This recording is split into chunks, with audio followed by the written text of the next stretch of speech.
Hello, my name is David Heywood.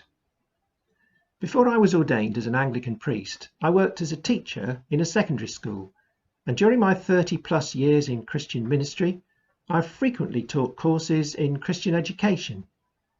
I'm the author of the book Kingdom Learning, which sets out an approach to learning for discipleship and ministry in the local church.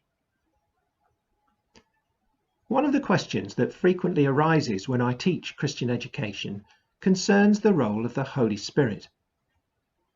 How does the work of the Holy Spirit relate to the psychological processes that are at work when we learn about the world, ourselves, and our relationship with God? Is there a need to pay attention to good practice in adult education? Or can we rely on the Holy Spirit to do it all for us? Or does the Spirit honour and work through the normal processes of learning that God has created? I want to begin by looking at the processes of causation in our world. What makes things happen? And how is God the Holy Spirit involved in these?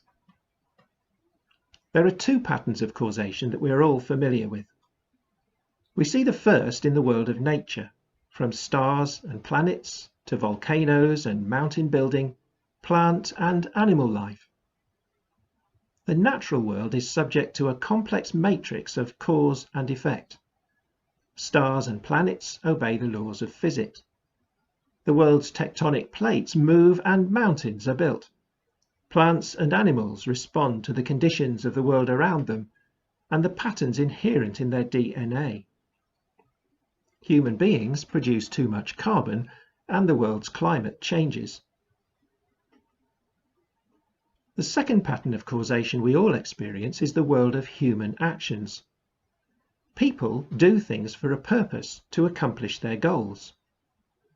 We can call this pattern of causation teleological, from the Greek word telos, meaning purpose. This pattern of human action motivated by decisions and purposes takes place within the natural world. When we act, we ourselves become part of the pattern of cause and effect. Some scientists and philosophers insist that in fact human action is simply part of the natural world, as much subject to cause and effect as anything else. They say that our experience of making decisions and giving reasons for our actions is an illusion thrown up by the world of nature. But from the point of view of Christian theology, it's difficult to square this with the idea of a God who loves and creates the world with a purpose. So we will stick to the idea of two separate patterns of causation, one acting on the other without disrupting it.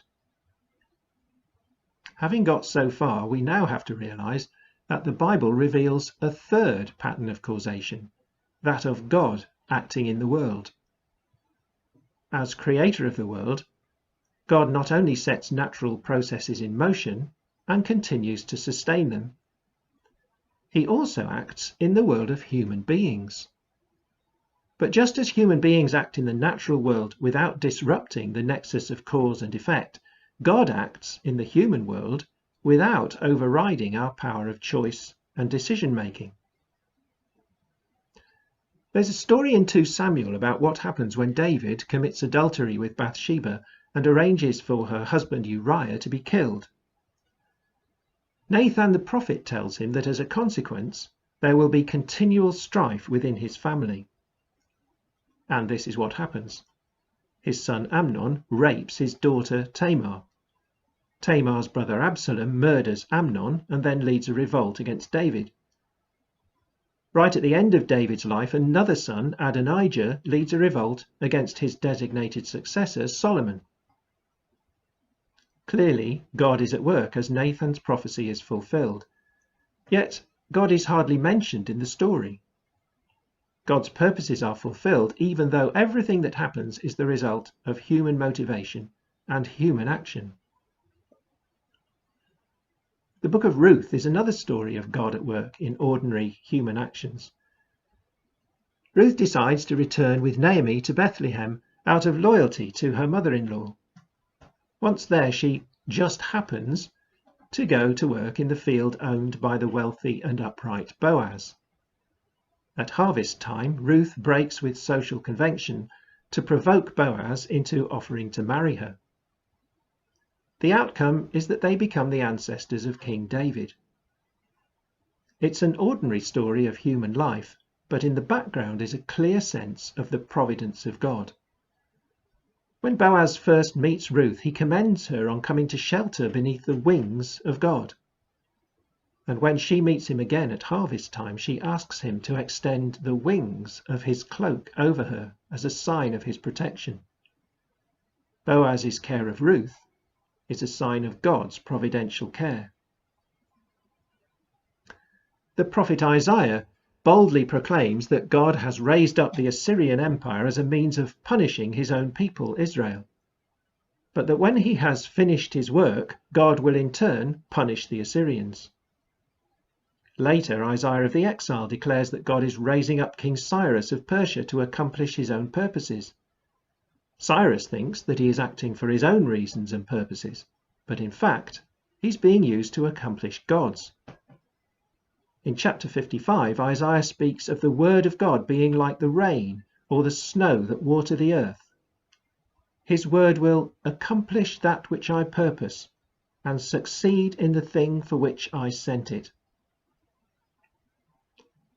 This expectation that God will act in human life without disrupting the pattern of human purposes is equally evident in the New Testament, most clearly in the account of Jesus' crucifixion. The hostility of the religious rulers, the disillusion and treachery of Judas, and the complacency of Pilate all conspire to accomplish God's purpose. Paul may be in a Roman prison and subject to their uncertain justice, but he nevertheless sees the outcome in God's hands and expects to be able to continue his work until God's time. Several times he asks the churches to pray for him, expecting their prayers to release him from prison, or to open doors and give him boldness in proclaiming the gospel. Ever since New Testament times, the church has believed that prayer plays a vital role in the mystery by which God accomplishes his purpose in the world. Our daily prayer is to be, "Your kingdom come, your will be done on earth as in heaven." On Remembrance Day, Anglicans pray that God will govern the hearts and minds of those in authority. And many of our prayers ask God to act in us, in effect, to be a centre of agency within us, to order us in all our doings and guide us to do always what is right in your sight, to give us grace to cast away the works of darkness and to put on the armour of light, or to create and make in us new and contrite hearts. The Bible is clear that the agent through whom God works in the world to accomplish his purposes, and in us to align us with his will, is the Holy Spirit. The Holy Spirit is to be our teacher. The Spirit is the one who will teach us everything and lead us into all truth. According to Paul, when we cry, "Abba, Father," it is the Spirit bearing witness with our spirit that we are children of God. And in a complex passage in 1 Corinthians 2, Paul explains that it is the Spirit who searches the depths of God and enables us to understand the gifts bestowed on us by God. Just as God accomplishes his purposes in the world without overriding human agency, so the Holy Spirit acts as another source of agency alongside our spirits, but without overriding the proper function of the human spirit. What the Holy Spirit does is to enable the human spirit to function in the dimension of our restored relationship with God through Christ. The primary example of this is prayer. Paul tells us that we do not know how we ought to pray as we ought, but that the Spirit helps us in our weakness and intercedes for us in sighs too deep for words, and by doing so, intercedes for the saints according to the will of God. Again, Paul writes to the Philippians, "Work out your own salvation with fear and trembling, for it is God who is at work in you, enabling you to will and to work for his good pleasure."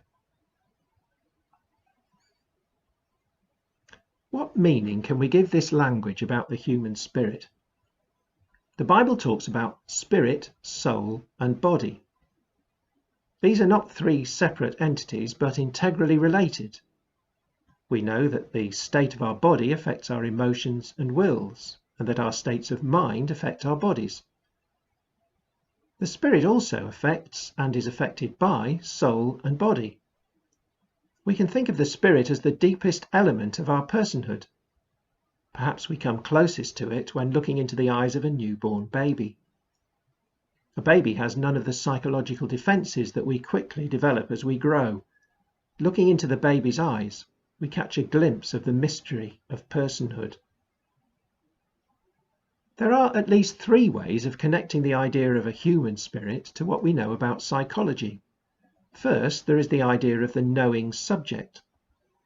We know that we arrange our experiences into a picture of the world, which we hold in our memories.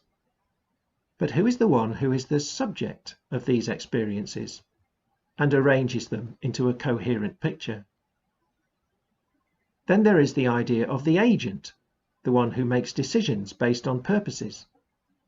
And finally, there is the idea of true identity.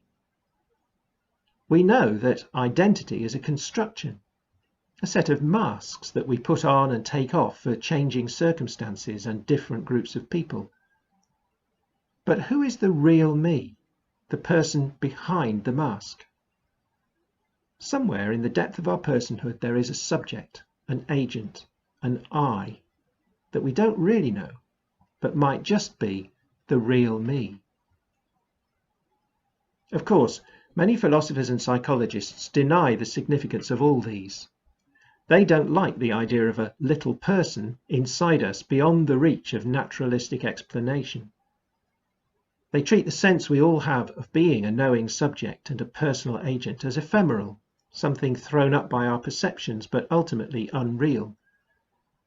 But this rather dogmatic position also makes it impossible to solve long-standing philosophical problems, like the relationship between the mind and the brain, the origin of consciousness, or the meaning of what we experience as meaning. In my view, this stance is an example of what Paul speaks of in his letter to the Romans. Because they refuse to acknowledge the world as the creation of a wise God, they themselves become darkened in their understanding. In theology, the idea of the human spirit has not been extensively studied compared to many of its other great themes. Basically, the theme of the human spirit has two aspects. The spirit is the depth of our personhood, holding everything else together, the seat of consciousness. Although the Hebrew text uses the word nephesh or soul, it's possible to see the spirit given by the breath of God in Genesis 2, setting humanity apart from the animal creation, as does the idea of being created in God's image in Genesis 1. And this is the clue to the other aspect or function of the human spirit. It's the element of our makeup that relates to God. According to the New Testament, our natural condition is to be dead in trespasses and sins. The gift of salvation brings us alive. Our spirit, which was cut off from God by sin, is now able to relate to God through the Holy Spirit, who, as we have seen, functions as a source of divine agency, guiding and directing the human spirit. So what's the impact of all this on Christian learning? We have seen that we cannot understand or relate to God without the presence of the Holy Spirit alongside our spirits. But the gift of salvation opens us up to God through the agency of the Spirit. Brought into relationship with God, we receive our true identity as God's beloved children. The Spirit is the one who makes this real and enables us to respond to God as children should. As we learn to do this, we are making that new relationship real in the sphere of everyday experience, our attitudes, our relationships, the way we see the world. Crucially, living out this new identity changes the way in which we see things and people. We come to experience and enjoy the natural world as God's good creation. We are saddened by the effects of sin, indignant at injustice, compassionate towards those in need, motivated to serve our neighbour in one way or another. The presence of the Spirit also proves a source of hope, an assurance that God's kingdom of justice and peace is on the way and will one day be fully realised. However, this does not happen automatically. There are two centres of agency, the Holy Spirit and the human spirit. The Holy Spirit acts as a centre of agency within us, but he does not override our power of decision. Rather, he strengthens our own power of agency in a Godward direction, providing the freedom we need to respond to God. Nor does he override the normal psychological processes by which we learn about the world and develop our sense of identity. They are the processes that God the Father put in place when creating human beings in the image of God. From all this, we can see that Christian learning is overwhelmingly formative. Its purpose is transformed lives. The ultimate aim is not to learn facts about Christian faith, but to become changed people. Learning new information from the Bible and Christian theology should shape the way that we come to see the world and our place in it. It should make us more aware of God's personal call to us as individuals and as members of Christ's body, and the way that call fits into God's greater purposes. In Christian learning, the Holy Spirit works in and through the normal processes of learning so that our deepest identity as children of God begins to shape our everyday decisions and actions and results in changed lives. All are called to be disciples, followers of Jesus. And as Jesus said, the disciple is not above the teacher. His or her aim is to become like the teacher.